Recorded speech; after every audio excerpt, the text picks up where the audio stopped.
All right, today we are going to be talking about subject-verb agreement. The words in your sentence must work together. It's a working relationship. Your subject and your verb work together, and between the two of them, they have to have agreement. We're going to go through some slides that make sure you understand what we mean when we say subject-verb agreement. Let's begin with the basics. A sentence is a group of words with a subject and a verb, and it's about one main idea. The subject of the sentence is who or what the sentence is about. It's the noun, or sometimes a pronoun, that performs the action. Let's take a look here at this example. We have one dog. One dog, singular subject. What is the dog? He is sitting on the grass. Is our verb, and it's a singular verb, so that we have a singular subject, singular verb. Two dogs, in our second example, are sitting on the grass. Two dogs is plural, are is plural. We would not say one dog are. We would not say two dogs is. That is an example of subject-verb out of agreement.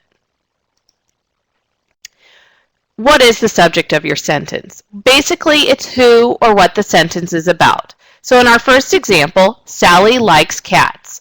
Who is the sentence about? It's about Sally and how she likes cats. Sally likes is our subject and our verb, and they are in agreement. I attend Rasmussen College. Who is our sentence about? It's about I, and attend is our verb. The dog is hungry.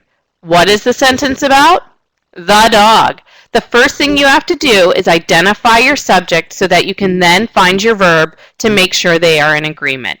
Jack and Jill, we have a plural subject, so we need a plural verb. So the verb is the action in the sentence. It's what the subject does. Sally likes cats. She likes cats. Jim drives a truck. What does he do? He drives. Children play. What do? They play.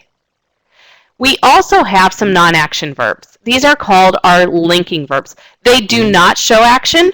What they do is they show a relationship between the subject and another part of the sentence. So you still have to identify your subject, and then you need to find out what the relationship is between the subject and the other part of the sentence. The dog is hungry. Hungry describes what the dog is. Is links dog and hungry. Susan and Sam are my cousins. The word are links Susan and Sam to a relationship between Susan and Sam and the cousins. What is she? She blank smart. We fill that in with a number of different linking verbs as an example. She is smart, she seems smart, she appears smart. Each of those linking verbs shows a relationship between she and smart. Here's another sentence for you and a list of linking verbs. Is, am, was, were, seem, become, smell, appear.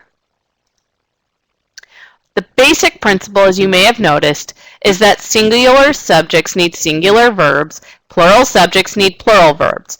You may have seen that many of our singular verbs end in S, which is ironic since plural nouns end in S. But it's the opposite with the verbs. Notice the example. My one brother, so singular subject, lives in California. We have that S because it's a singular verb. Two sisters, so plural noun or subject, live, singular or a plural verb. Here's some more examples to show you. Child likes, children like. Mouse likes, mice like. Woman loves, women love. Couple more for you. Child does, again the S, children do. Mouse has, mice have. Woman does, women do. I want to show you some incorrect sentences and then how we would correct those. She don't know the answer. She doesn't know the answer. We was waiting for you. We were waiting for you. We need to make sure that we have that subject and verb agreement. Plural subject, we, plural verb, were. I be waiting for you. I am waiting for you. I is a student. Hopefully that sounds wrong to your ear. I am a student. He ain't coming. He is not coming. Let's make sure we understand how we have subject-verb agreement with am, is, and are when we're talking about the present tense. Then we'll look at the past tense. I am a student. You are a student. She is a student. He is a student. It is great to be a student. And then the plural, we are students. They are students. Notice the difference between singular and plural. Is, are, am, because you can be plural or singular. Making the verb be agree in the past tense with was and were. I was a child. You would not say I were a child. You were a child. She was a child. He was a child. It was great to be a child. We were children.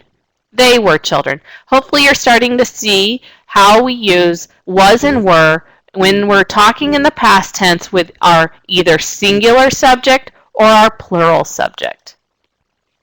If you're still feeling confused about subject-verb agreement, I would encourage you to take some time to review the chapters in your e-textbook, and that will help you have a better understanding of subject-verb agreement.